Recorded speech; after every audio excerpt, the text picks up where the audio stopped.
pagkakasala at linisin sa aking kasalanan.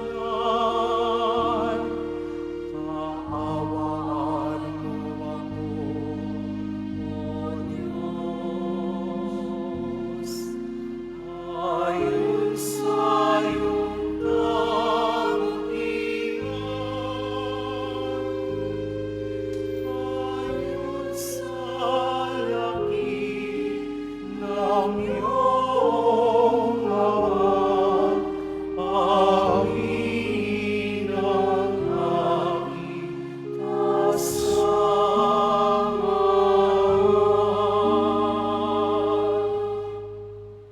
Sa ngalan ng Ama, ng Anak, at ng Espiritu Santo, Amen. sumainyo ang Panginoon. At sumaiyo rin. Ngayong Miyerkules ng Abo, sinisimulan natin ang panahon ng Kwaresma bilang paghahanda sa misteryo ng Paskwa, ang pagpapakasakit, kamatayan at muling pagkabuhay ni Jesus. Ang Kwaresma ay sisimulan sa pamamagitan ng pagpapahid ng abo sa noo, tanda ng pagdadalamhati at pagsisisi sa mga nagawa nating kasalanan. Subalit ang tandang ito ng pagsisisi ay dapat patunayan ng tapat na pagbabagong loob. Umasa tayo sa kabutihan at awa ng Diyos sapagkat hindi natin ito magagawa sa sarili nating kakayahan lamang. Manalangin tayo.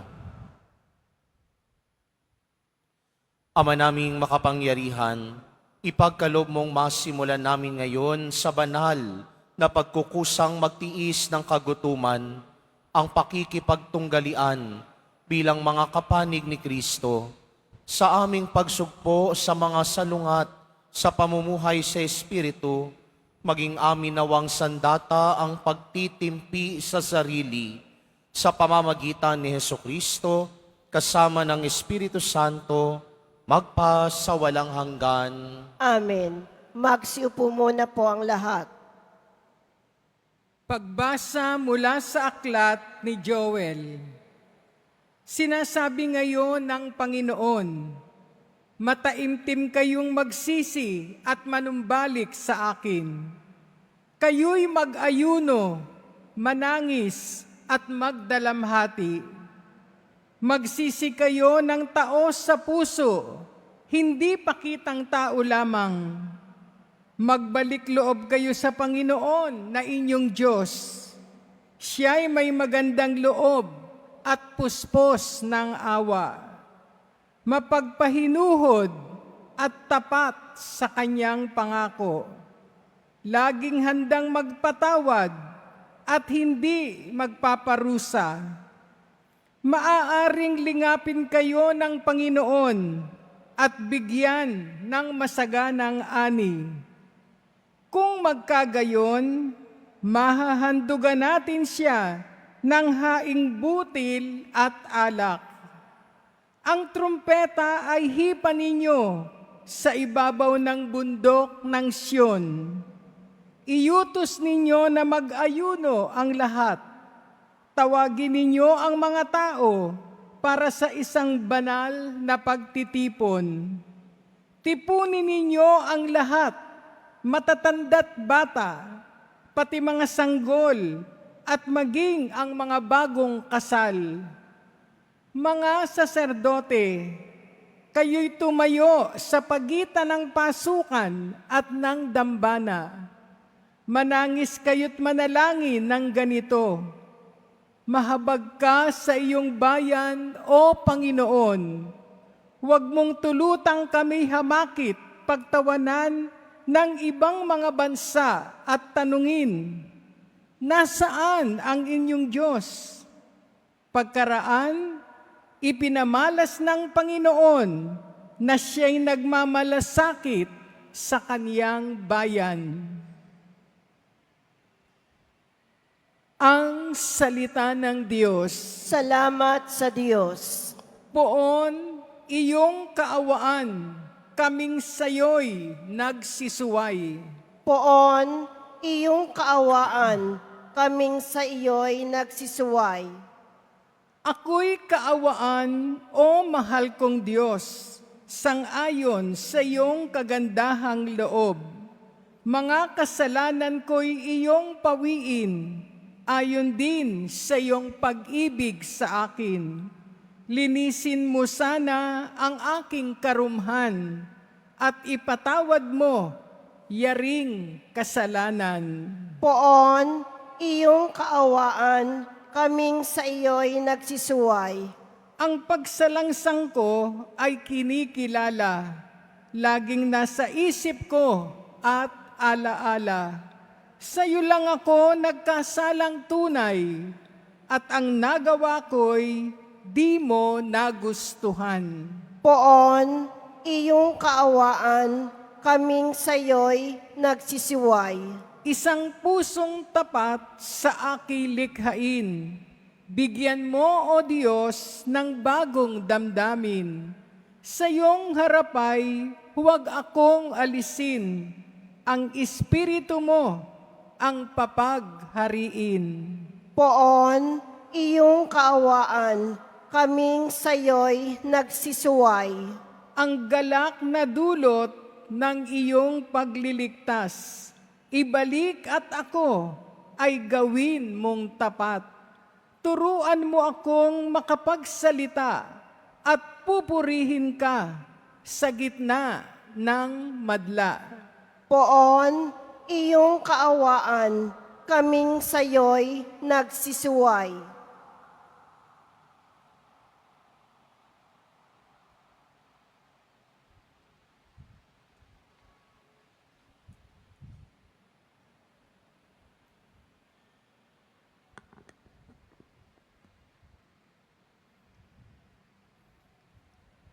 Pagbasa mula sa ikalawang sulat ni Apostol San Pablo sa mga taga-Korinto. Mga kapatid, ako'y sugo ni Kristo. Parang ang Diyos na rin ang namamanhik sa inyo sa pamamagitan ko. Makipagkasundo kayo sa Diyos. Hindi nagkasala si Kristo, ngunit dahil sa atin, siya'y ibinilang na makasalanan upang makipag-isa tayo sa Kanya at mapabanal sa harapan ng Diyos sa pamamagitan niya. Yamang kami mga katulong sa gawain ng Diyos. Pinamamanhik namin sa inyo na huwag ninyong sayangin ang pagkakataong ibinigay sa atin ng Diyos, sapagkat sinabi niya, sa kaukulang panahon ay pinakinggan kita. Sa araw ng pagliligtas, sinaklolohan kita. Tignan ninyo, ngayon na ang panahong nararapat. Ngayon ang araw ng pagliligtas. Ang salita ng Diyos. Salamat sa Diyos. Magsitayo na po ang lahat.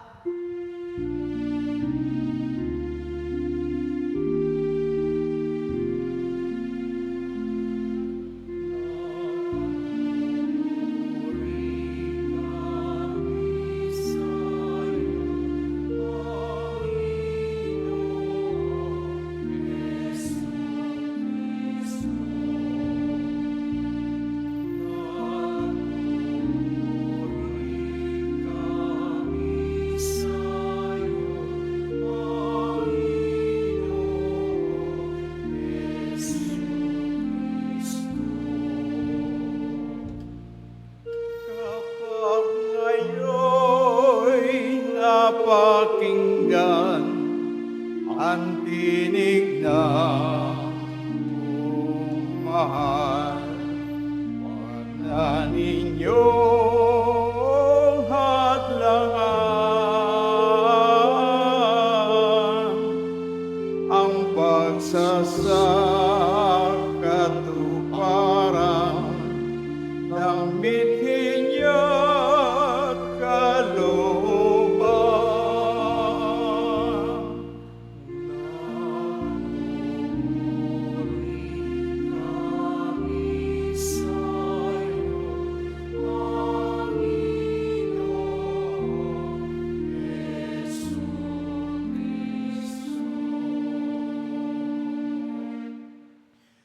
Sumainyo ang Panginoon. At sumaiyo rin. Ang mabuting balita ng Panginoon ayon kay San Mateo. Papuri sa iyo, Panginoon. Noong panahong iyon, sinabi ni Jesus sa kanyang mga alagad, "Pag-ingatan nyo na huwag maging pakitang tao lamang ang paggawa nyo ng mabuti. Kapag ganyan ang ginawa ninyo, wala kayong matatamong gantimpala buhat sa inyong amang nasa langit. Kaya nga kapag naglilimos ka, huwag mo nang ipagmakaingay ito, katulad ng ginagawa ng mga mapagpaimbabaw doon sa sinagoga at sa mga lansangan. Ginagawa nila ito upang purihin sila ng mga tao. Sinasabi ko sa inyo, tinanggap na nila ang kanilang gantimpala. Ngunit kung naglilimos ka, huwag mo nang ipaalam ito kahit sa iyong pinakamatalik na kaibigan, upang malihim ang iyong paglilimos at gagantihan ka ng iyong amang nakakakita ng kabutihang ginagawa mo ng lihim. At kapag nananalangin kayo, huwag kayong tumulad sa mga mapagpaimbabaw. Mahilig silang manalangin ng patayo sa mga sinagoga at sa mga panulukang daan upang makita ng maraming tao. Sinasabi ko sa inyo, tinanggap na nila ang kanilang gantimpala. Ngunit kapag mananalangin ka, pumasok ka sa iyong silid, isara mo ang pinto, at saka ka manalangin sa iyong amang hindi mo nakikita, at gagantihin ka ng iyong amang nakakakita ng kabutihang ginagawa mo ng palihim. Kapag nag-aayuno kayo, huwag kayong magmukhang malungkot tulad ng mga mapagpaimbabaw. Hindi sila nag-aayos upang malaman ng mga tao na sila'y nag-aayuno. Sinasabi ko sa inyo, tinanggap na nila ang kanilang gantimpala. Kapag ikaw ay nag-aayuno, magayos ka ng buhok at maghilamos upang wag mapansin ng mga tao na nag-aayuno ka. At ang iyong amang hindi mo nakikita, ang siya lamang nakaaalam nito. Siya na nakakakita ng kabutihang ginagawa mo ng lihim, ang gaganti sa iyo." Ang mabuting balita ng Panginoon. Pinupuri ka namin, Panginoong Heso Kristo. Magsiupo muna po ang lahat. Magandang umaga po sa inyong lahat. Ngayon ay pinasisimulan natin ang 40 araw ng paghahanda sa panahon ng Kwaresma. Sa pamamagitan ng pagpapahid ng abo sa ating mga noo, simula ito ng pagpapaalaala sa sarili natin na magtika, panibaguhin, usisain ang sarili at magbalik loob sa Diyos. Pero bakit kaya abo ang ipinapahid sa noo? Pwede namang langis na lang, pwede namang ordinaryong powder na lang. Pero bakit abo? Bakit ashes? Dahil ang abo ay paalaala din ng buhay. Paalaala na habang may buhay, pagtuunan ng pansin ang pagbabalik loob sa Diyos. Sabi ng isang salmista, "Lord, teach me to number my days so that I may gain the wisdom of heart." Panginoon, turuan mo akong bilangin ang sandali ng aking buhay, nang sa ganon, matutunan kong makita at matanggap ang karunungan ng puso. Ang sandali ay nagpapaalaala na dapat pahalagahan, bigyang pagpapahalaga natin ang bawat araw na lumilipas sa mundo. Hindi natin alam kung kailan tayo kukunin ng Panginoon. Hindi natin alam kung kailan tayo magbabalik sa Panginoon. Kaya nga dapat ang bawat sandali, ang bawat araw, ang bawat oras na lumilipas, pahalagahan natin. Dahil ang bawat sandali, hindi na tulad ng dati. At kung dumating man ang araw na haharap tayo sa Panginoon, baka pagsisihan natin at sabihin natin, Lord, teka lang po. Lord, 5 minutes. Lord, first time po, hindi pa ako handa. Hindi naman natin pwedeng gawin yon. Kaya nga, ang bawat sandali, ang bawat araw, ay oras, sandali, at araw ng paghahanda.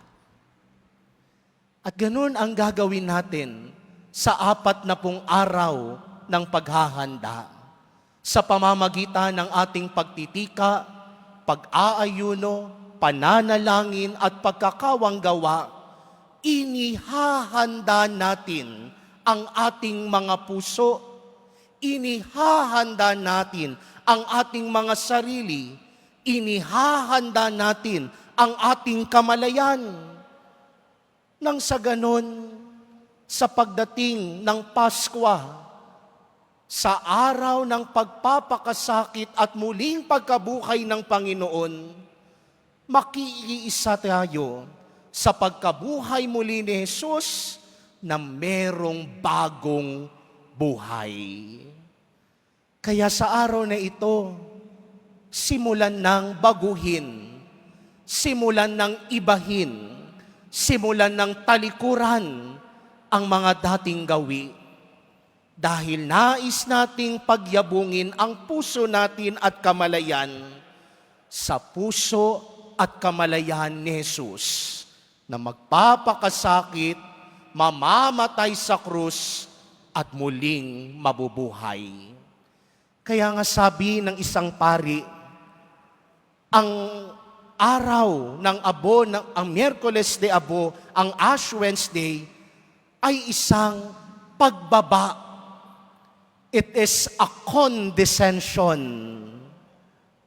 Bumababa tayo, namamatay tayo sa ating mga kasalanan, at sa apat na pong araw na paghahanda at pagpapanibago, nangangarap tayo na sa muling pagkabuhay, hahango tayo kasama si Jesus ng merong bagong puso. It is a death to ourselves so that we can become sharers in the resurrection of Christ. Kaya nga mahalaga dito ang pagbabalik loob. Sa unang pagbasa, narinig natin mula kay Propeta Joel, mataimtim kayong magsisi at manumbalik sa akin. Mag-ayuno, manangis, magdalamhati, magbalik loob kayo sa Panginoon na inyong Diyos. Ang mamatay sa sarili ay pagpapakita at tanda ng pagbabalik loob sa Diyos. Kaya nga hindi sapat na mapahiran lamang tayo ng abo sa noo. Hindi yan nakapagpapatawad ng kasalanan, ha?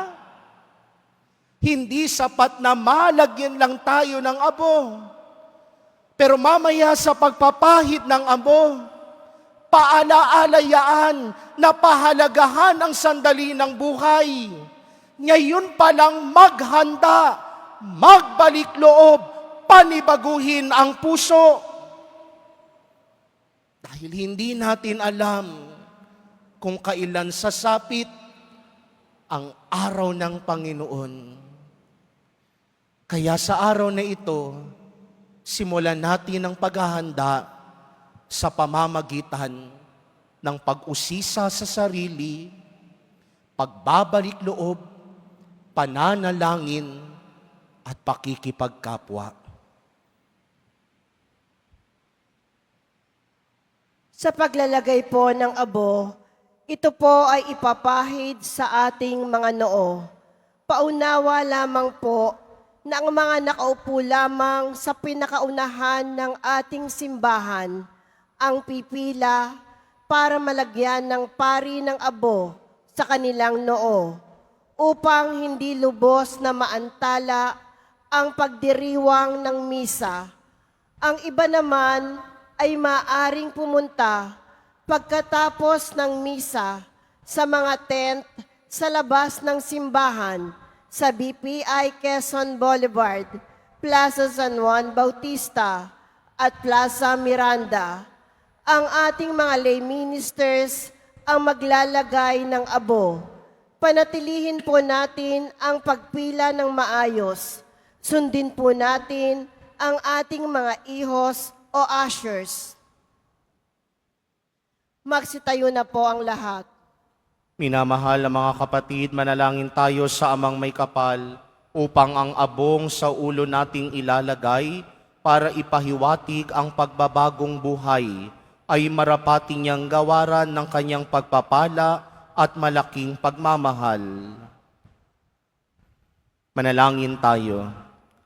Ama naming mapagpatawad, kinupkup mo at itinatampok ang umaamin sa kasalanan at ikinalulugod mo ang nagbabagong buhay.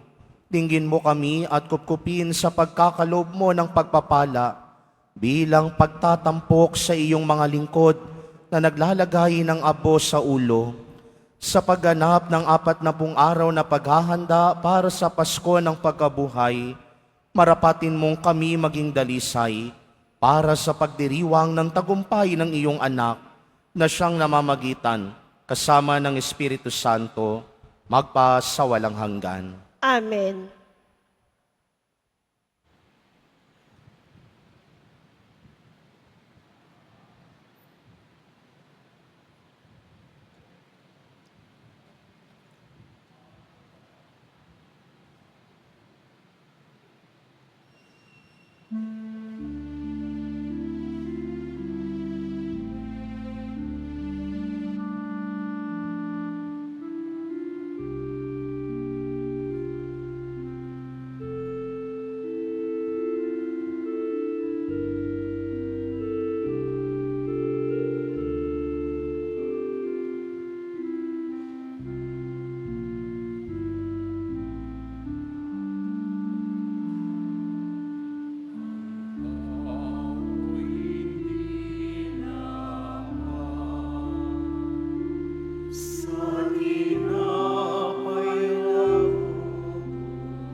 Magsitayo na po ang lahat.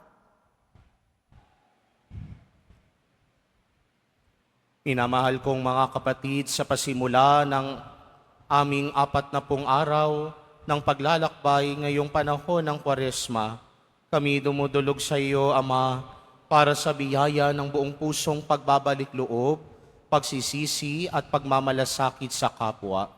Taglay ang matibay na pananampalataya, kami dumadalangin. Panginoon, dinggin mo kami. Panginoon, dinggin mo kami. Panginoon, tulungan mo kaming itakwil ang aming mga pagkukunwari. Itulot mong lumago kami sa pananampalataya at mamuhay na naaayon sa Ebanghelyo. Manalangin tayo. Panginoon, dinggin mo kami. Panginoon, tulungan mo kaming pakinggan ang tinig ng iyong anak na si Jesus na nananaghoy sa mukha ng mga dukha, mga nagugutom, mga inaapi at pinagsasamantalahan. Malalangin tayo. Panginoon, dinggin mo kami. Panginoon, sa paggunita ng Hubileo, kami naway maging mga manlalakbay ng pag-asa na nagdadala ng iyong liwanag sa gitna ng dilim at mga buhay na tanda ng iyong awa at katarungan upang sa bawat hakbang ay maging saksi kami ng pagmamahal mo sa lahat ng tao. Manalangin tayo. Panginoon, dinggin mo kami. Panginoon, pagkalooban mo kami ng mapagpatawad na puso, pag-unawa at pagmamahal sa bawat isa. Manalangin tayo. Panginoon, dinggin mo kami. Panginoon, sa pamamagitan ng kapangyarihan ng krus ni Jesus, patuloyin mo nawa ang mga yumao naming kapatid sa buhay na nawalang hanggan. Manalangin tayo. Panginoon, dinggin mo kami. Sa ilang sandali ng katahimikan, ating ipanalangin ang iba pang mga pangangailangan ng ating pamayanan. Gayon din ang mga intensyon na inialay sa ating misa sa araw na ito. At isama rin natin ang ating mga pansariling kahilingan. Manalangin tayo. Panginoon, dinggin mo kami. Patuloy nating ipagdasal ang kalusugan ng ating mahal na Santo Papa Francisco.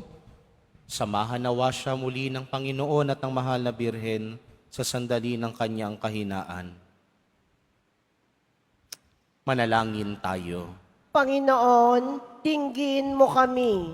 Ama naming mapagmahal, sa gabay ng iyong banal na Espiritu, itulot mong makapamuhay kami ng naaayon sa panawagan ng Ebanghelyo na magsisi at magalak sa kapayapaang dulot nito.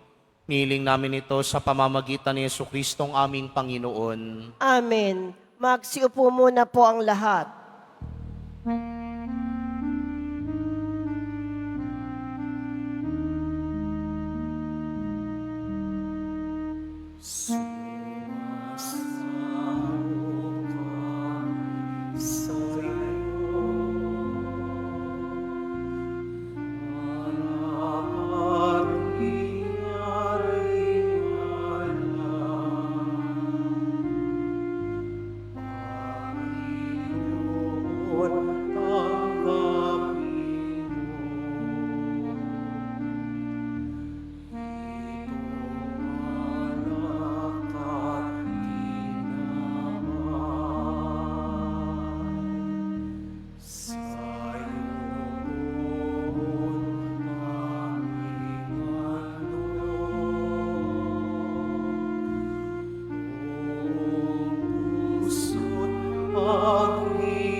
Magsitayo na po ang lahat. Manalangin kayo mga kapatid upang paghahain natin ay kalugdan ng Diyos sa mga makapangyarihan. Tanggapin nawa ng Panginoon itong paghahain sa iyong mga kamay, sa kapurihan niya at karangalan, sa ating kapakinabangan at sa buong sambayanan niyang banal. Ama naming lumikha, ginanap namin ang paghahain ito bilang maringal na pasimula sa 40 araw na paghahanda. Ang aming kusang pagtitiis at pagmamalasakit ay makapagpadalisay nawa sa aming masamang hilig upang kami pagindapating makinabang sa iyong anak na para sa amin ay nagpakasakit bilang aming tagapamagitan kasama ng Espiritu Santo magpasawalang hanggan. Amen. Sumainyo ang Panginoon. At sumaiyo rin. Itaas sa Diyos ang inyong puso at diwa. Itinaas na namin sa Panginoon. Pasalamatan natin ang Panginoong ating Diyos. Marapat na siya ay pasalamatan. Ama naming makapangyarihan, tunay ngang marapat na ikaw ay aming pasalamatan sa pamamagitan ni Hesukristo na aming Panginoon. Sa aming kusang pagtitiis ng hirap, tinutulungan mong aming maitumpak ang kinamihas ng pagsalungat sa pananagutang iyong iniatas. Sa aming pagtulad sa anak mong mahal na nagpakasakit para sa tanan, ang pagsisikap namin ay iyong kinalulugdan at ang pagpapakabuti namin ay iyong ikinararangal. Kaya kaisa ng mga anghel na nagsisiawit ng papuri sa iyo, nang walang humpay sa kalangitan, kami nagbubunyi sa iyong kadakilaan.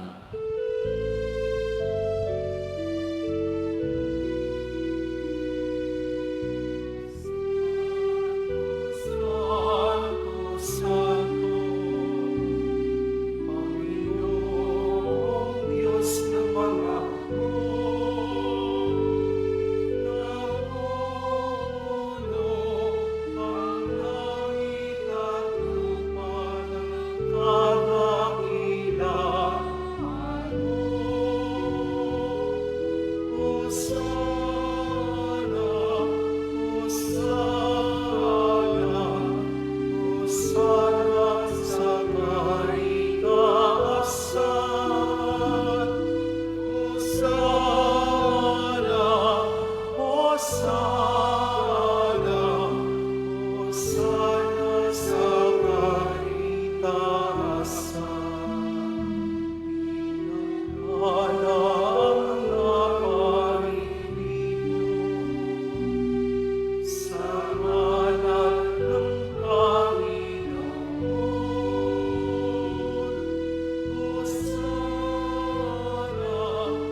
Magsilhod po ang lahat. Ama naming banal, ikaw ang bukal ng tanang kabanalan. Kaya't sa pamamagitan ng iyong Espiritu, gawin mong banal ang mga kaloob na ito upang para sa amin maging katawan at dugo ng aming Panginoong Hesukristo. Bago niya pinagtiis ang kusang loob na maging handog, hinawakan niya ang tinapay, pinasalamatan kaniya, pinaghati-hati niya iyon, iniabot sa kanyang mga alagad at sinabi, "Tanggapin ninyong lahat ito at kanin. Ito ang aking katawan na ihahandog para sa inyo."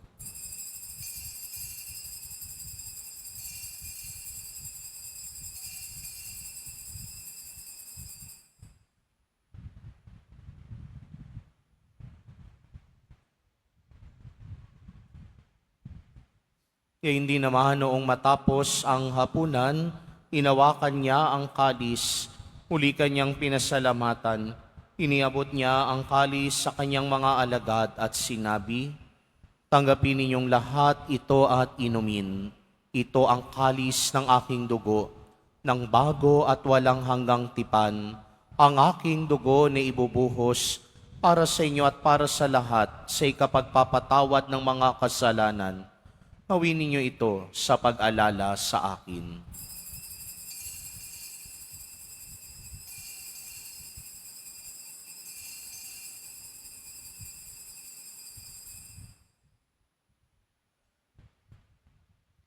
Magsitayo na po ang lahat. Ipagbunyi natin ang misteryo ng pananampalataya.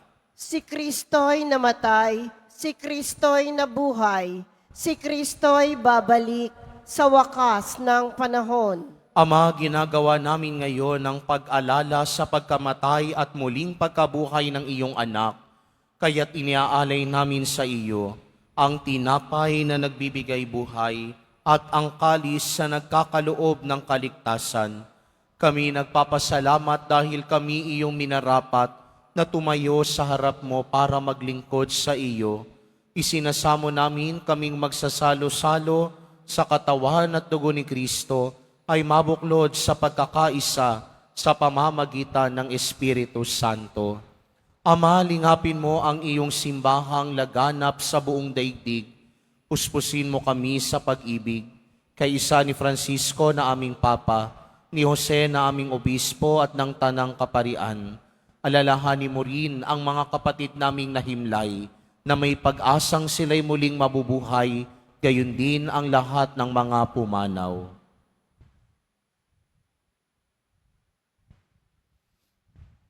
Kawaan mo sila at patuloyin sa iyong kaliwanagan.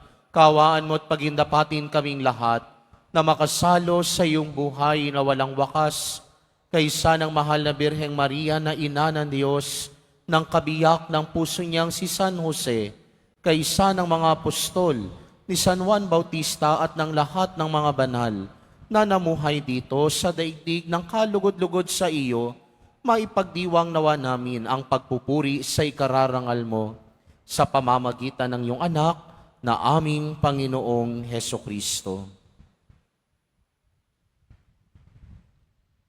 Sa pamamagitan ni Kristo, kasama niya at sa Kanya, ang lahat ng parangal at papuri ay sa iyo, Diyos amang makapangyarihan, kasama ng Espiritu Santo, magpa sa walang hanggan.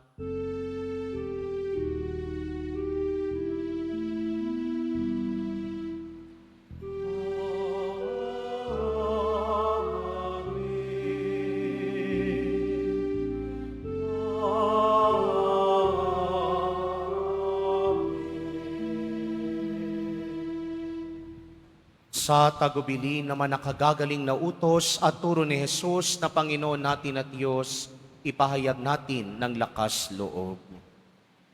Ama namin, sumasalangit ka, sambahin ang ngalan mo, mapasa amin ang kaharian mo, sundin ang loob mo dito sa lupa para nang sa langit. Bigyan mo kami ngayon ng aming kakanin sa araw-araw, at patawarin mo kami sa aming mga sala para ng pagpapatawad namin sa nagkakasala sa amin. At huwag mo kaming ipahintulot sa tukso at iadya mo kami sa lahat ng masama.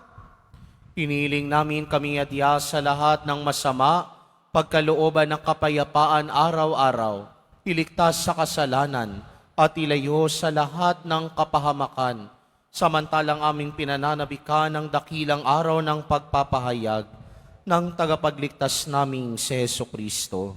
Sapagkat iyo ang kaharian at ang kapangyarihan at ang kapurihan magpakailanman. Amen. Panginoong Jesucristo, sinabi mo sa iyong mga apostol, kapayapaan ang iniiwan ko sa inyo.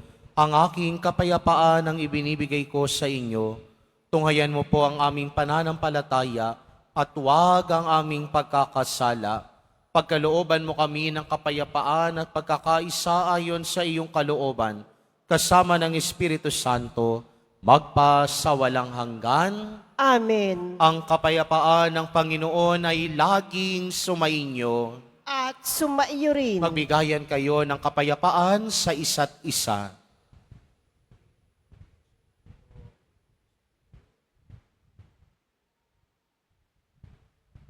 Kordero ng Diyos na nag-aalis ng mga kasalanan ng sanlibutan, maawa ka sa amin. Kordero ng Diyos na nag-aalis ng mga kasalanan ng sanlibutan, maawa ka sa amin. Kordero ng Diyos na nag-aalis ng mga kasalanan ng sanlibutan, ipagkaloob mo sa amin ang kapayapaan. Magsilod po ang lahat.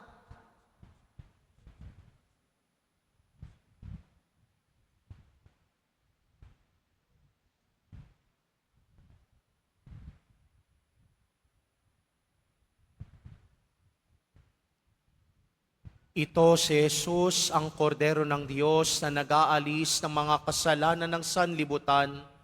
Mapapalad ang mga inaanyayahan sa kanyang piging. Panginoon, hindi ako karapat-dapat na magpatuloy sa iyo, ngunit sa isang salita mo lamang ay gagaling na ako.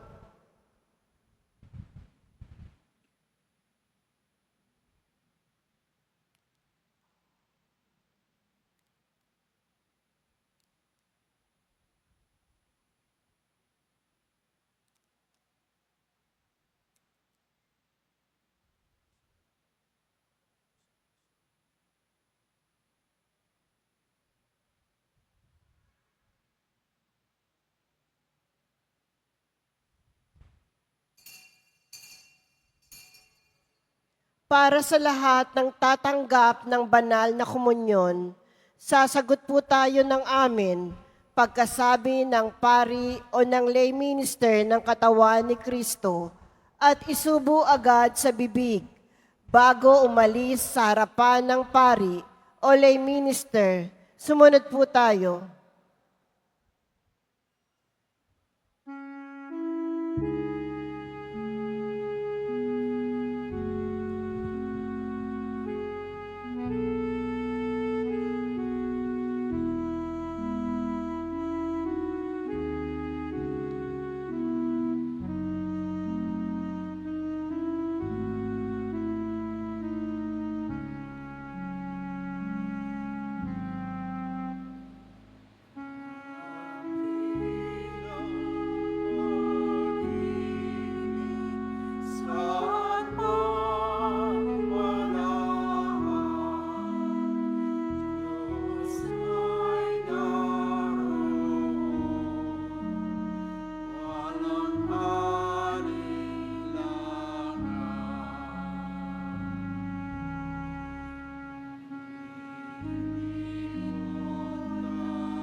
Mga paalala sa mga nagsisimba. Pagkatapos ng misa, wala pong pagwiwisik ng banal na tubig na magaganap. Ang pagpapahid ng mga abo ay gaganapin sa labas ng ating simbahan. Meron po tayong mga station para sa mga sumusunod na lugar. BPI Quezon Boulevard, Plaza San Juan, at Plaza Miranda. Pinakikiusapan ng lahat na ang tanging labasan o exit ay sa Quezon Boulevard at sa Plaza San Juan lamang. Iwasan po natin ang magtulakan. Sumunod po tayo. Maraming salamat po sa inyong pagdalaw at pagsisimba sa Basilica Menor at Pambansang Dambana ni Jesus Nazareno. Magsitayo na po ang lahat. Manalangin tayo. Ama naming mapagmahal, ang pinagsaluhan namin ay amin nawang pakinabangan sa pagkakamit ng dulot na kagalingan ng kagutumang kusa naming pinagtitiisan at iyong kinalulugdan sa pamamagitan ni Jesucristo kasama ng Espiritu Santo, sa walang hanggan. Amen. Ngayon ay araw ng pananalangin, araw ng pananahimik, araw ng pag-aayuno at pagkakawanggawa. Nawa sikapin natin sa araw na ito, sa pagsisimula ng panahon ng Kwaresma, makuha nating magbalik loob sa Diyos na siyang ating pinagmulan. Sumainyo ang Panginoon. At sumaiyo rin. Yumuko kayo't hingiin ang pagpapala ng Diyos. Ilayo nawa kayo sa lahat ng makakapinsala at pagpalain nawa kayo ng bawat mabuti at ganap na kaloob ng Diyos ngayon at magpasawalang hanggan. Amen. Pamalagiin nawa niyang nananahan ng kanyang salita sa inyong kalooban at puspusin nawa niya kayo ng kaligayahang walang hanggan. Amen. Patnubayan nawa kayo ng Diyos sa pagtahak sa kanyang landas upang lagi niyong mabatid kung ano ang tama at marapat samantalang kayo ay naglalakbay patungo sa kalangitan, kanyang pamanang magpasawalang hanggan. Amen. At pagpalain at pag-ingatan kayo lagi ng makapangyarihang Diyos, Ama, Anak at Espiritu Santo. Amen. Naialay na ang banal na misa, humayo kayong taglay ang pag-ibig at kapayapaan ng Poong Jesus Nazareno. Salamat sa Diyos.